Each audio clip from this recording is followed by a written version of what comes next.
India, where the memories of the survivors' culture are still relatively strong, we see the main symbol of the survivors, the swastika, literally at every step.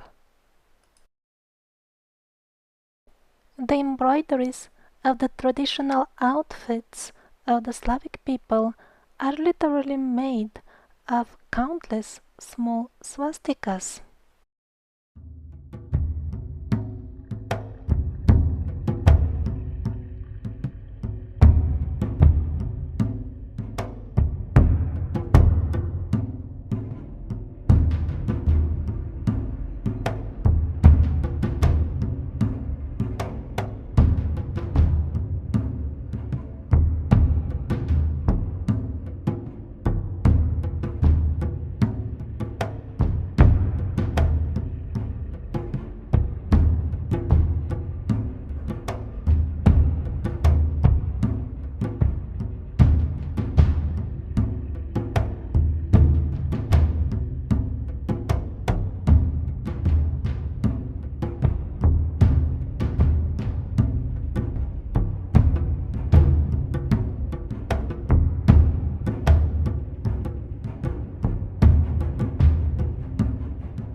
The swastika symbol is found on many Native American artifacts, on their blankets, designs, outfits, everywhere.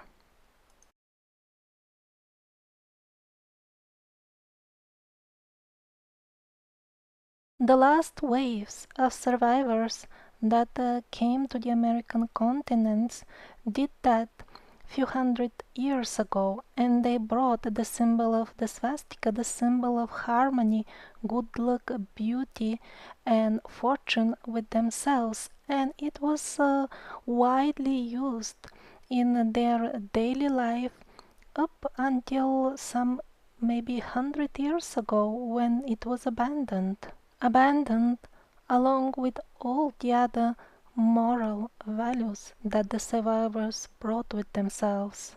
Various sports teams and other organizations like the Boy Scouts used to use it as their emblem.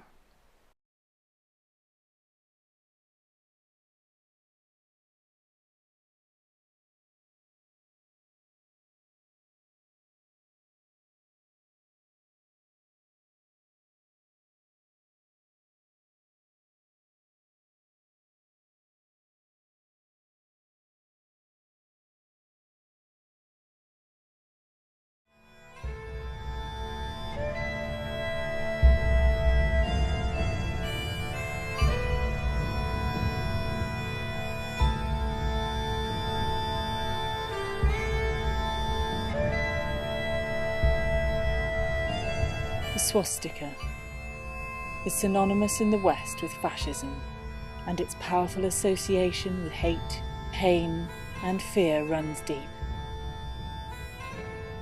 But this negative connection is only relatively recent, as the swastika is found across all continents and is seen in all religions and traditions, as it is one of Earth's oldest sacred symbols representing good fortune, peace and light.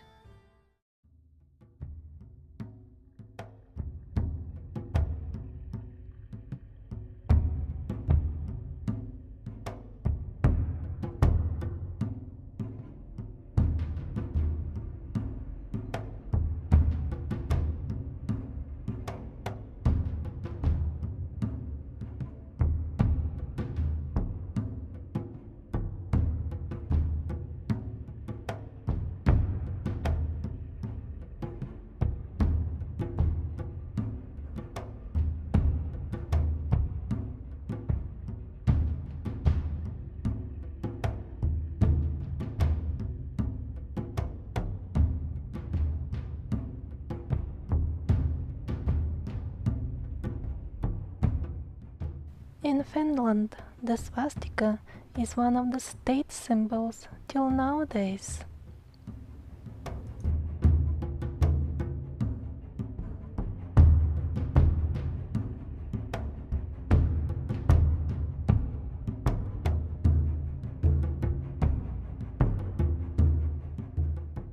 In Russia, it was always one of the main state symbols even in ancient times, and continues to be so even in the very recent past. It was all over the Russian money, the banknotes, and all over their historic artifacts as well. Kinds of governmental, regional, and other symbols, and stamps, and everything else bear the sign of swastika in Russia.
And the swastika is not alone. Countless so-called anomalies are found across the Earth, which don't fit today's version of mainstream history.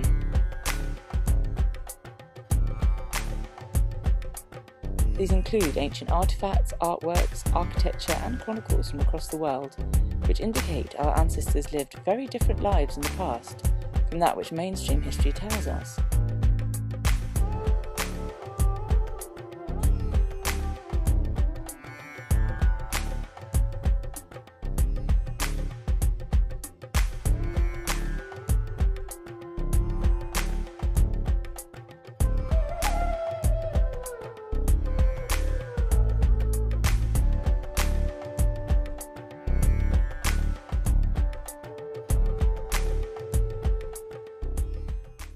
Many accept that today's dating of historical events undoubtedly have some errors, but to what scale? History, as we understand it today, was created and finalised during the 1600s, and Scaligerian chronology, the framework on which our mainstream timeline rests, is still the backbone of many historical dating systems such as archaeological dating today. Our modern concept of medieval and ancient history begins in Europe in around 1580, with a series of fundamental works by Joseph Scaliger, a French religious leader. These works were then expanded on in 1630 by Denis Pateau, a French Jesuit theologian, Both men had a worship-like protectiveness over the biblical texts, scroll remnants and calendars they had inherited, and took it upon themselves to bring chronology to perfection, with absolutely precise dating, quoting the year, month, day, and sometimes even time of day for all the principal events in all of humankind's history. In 1583, Scaliger wrote Study on the Improvement of Time, which was a study of earlier calendars. In it he compared the calculations of time that had been done by various civilizations in antiquity and corrected what he considered to be their errors. Scaliger and Petau's groundwork showed the ancient chronology as a table of dates which were presented without any reasons given, as they were based on religious records in which both men had absolute faith.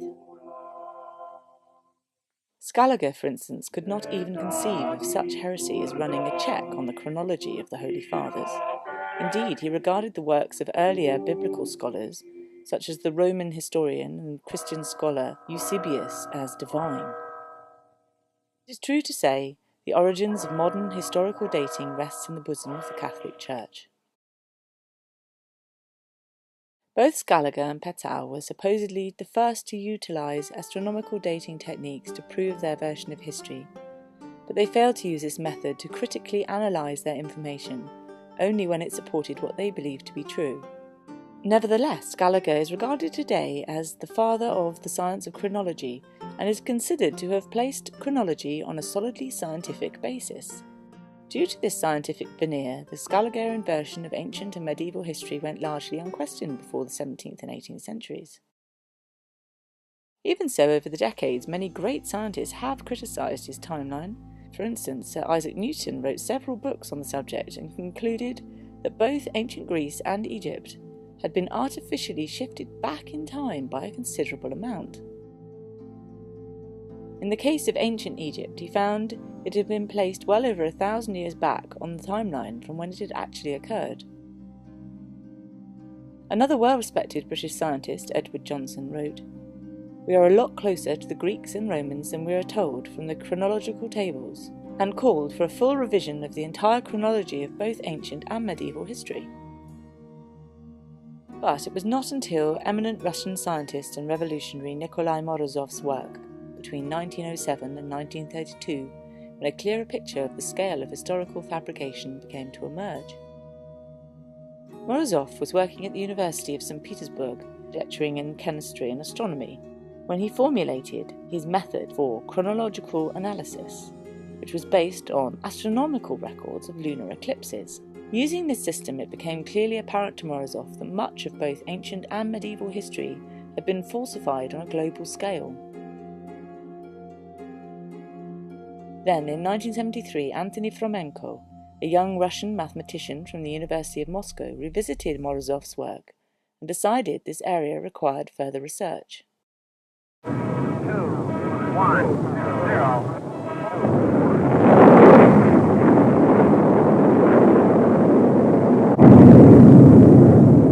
Fomenko had read the American astrophysicist Robert Newton's calculations on lunar motion, which showed a seemingly impossible leap between 700 and 1000 AD, when looked at using the accepted historical dating system. Although still a mystery officially, this so-called anomaly was decided to have been caused by some kind of mysterious extra-gravitational forces. The idea of questioning the historical dating system had not been considered, but the mathematician in Fomenko was not convinced by the solution and began to look further into datings of ancient lunar eclipses.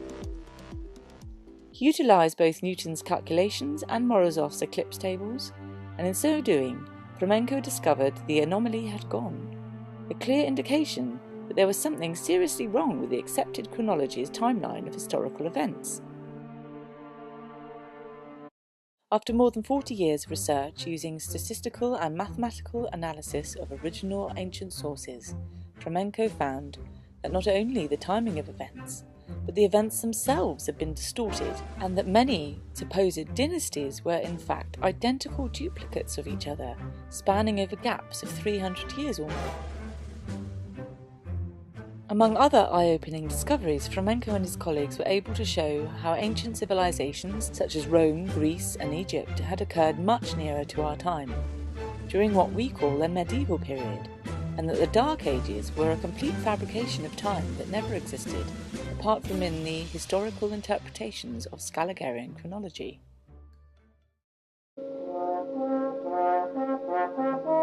Moreover, importantly, these supposed ancient civilizations were not individual military empires with warring peoples that mainstream history would have us believe.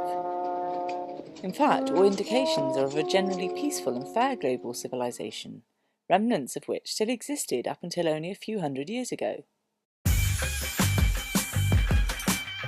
Ancient empires as we know them were in fact in essence one in the same and all part of a global united empire. It was a culture that existed to serve the people. It functioned as an institution for trade coordination. It upheld human rights and was a civilization that did not treat people as slaves. The ancient ruins of Greece are just one example of the architecture which was being built across the earth as part of one united culture. The Mediterranean is not the cradle of our civilization, but was part of a much older global culture.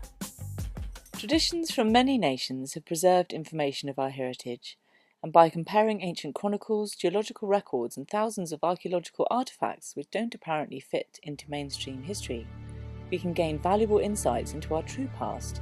Scientists such as Russian geologist Alexander Koltopin utilize such techniques. Their research indicates that around 12,000 years ago, the final waves of survivors arrived to safety from a civilization far more advanced than our own is today. These were people whose understanding of the earth and space were phenomenal. They came from a culture where they knew how everything around us truly functions. Their religion was a universal knowledge, oneness and truth. Blind faith had no place in their world, as truth was abundant and accessible to all. The survivors had travelled from multiple centres around the world, as much of their land had been submerged by oceans. Over time they had spread across the earth, bringing with them their advanced knowledge, culture and sacred geometric symbolism, the keys to the working of the universe. The survivors shared their culture with tribes they came into contact with, and although in a greatly diluted form, much of their knowledge was passed on. Today, their influence can be seen across the world in art, architecture, customs and spirituality, especially in such places as India and in Native American Indian culture.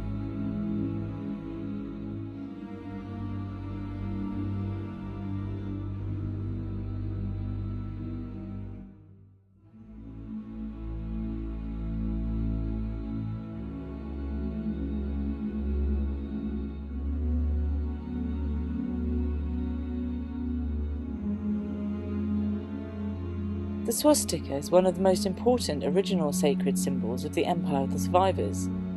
Although many symbols belonging to the survivor culture are still used today widely across the earth, the Christian cross, the Islamic star and crescent, the Jewish Star of David, and many more are sacred survivor symbols that once universally represented a united spirituality based on truth and old wisdom which was once widely understood. Whoa! What? Loss irreparable to mankind. What's happened, man? The fire has spread from your ships. The library of Alexandria is in flames. What is burning there is the memory of mankind. A shameful memory. Let it burn. Would you destroy the past? Aye, and build the future with its ruins. Distorting the story of how our ancestors lived in a peaceful and cooperative empire has negatively affected society immeasurably. So many disastrous misunderstandings are born from false history which still affects us today.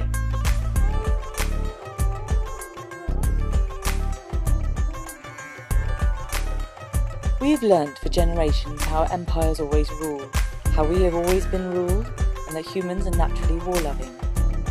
In fact, the reality is that not so long ago, our ancestors were part of an open, fair and cooperative worldwide culture which was spread across the whole earth.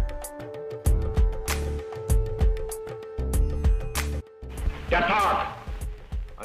The Nazi obsession with the recreation of the Aryan race and the resurrection of an old imperialistic empire is a prime example of what damage a fictional history can have on future events.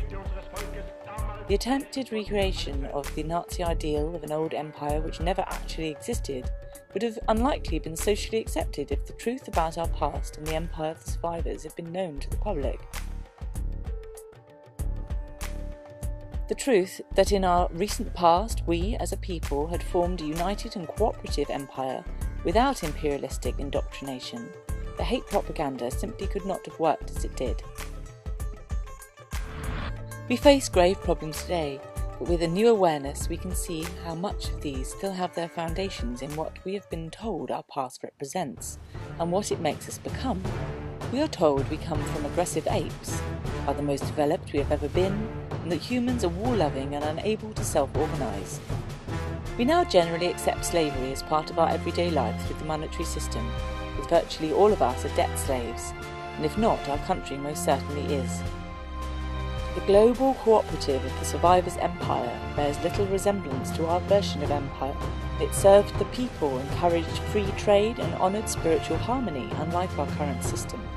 In comparison to our forebears, we live in a candid-coated, debt-slave existence, an industrialised prison complex with invisible boundaries everywhere. But we believe in it. Well, look back in history, we've never managed to do any better, have we? Let us start to believe in the real world, the one our ancestors would want us to inherit, one where the invisible boundaries of lies and entrapment fades, as we, the people of Earth, once again remember who we really are, what we are capable of.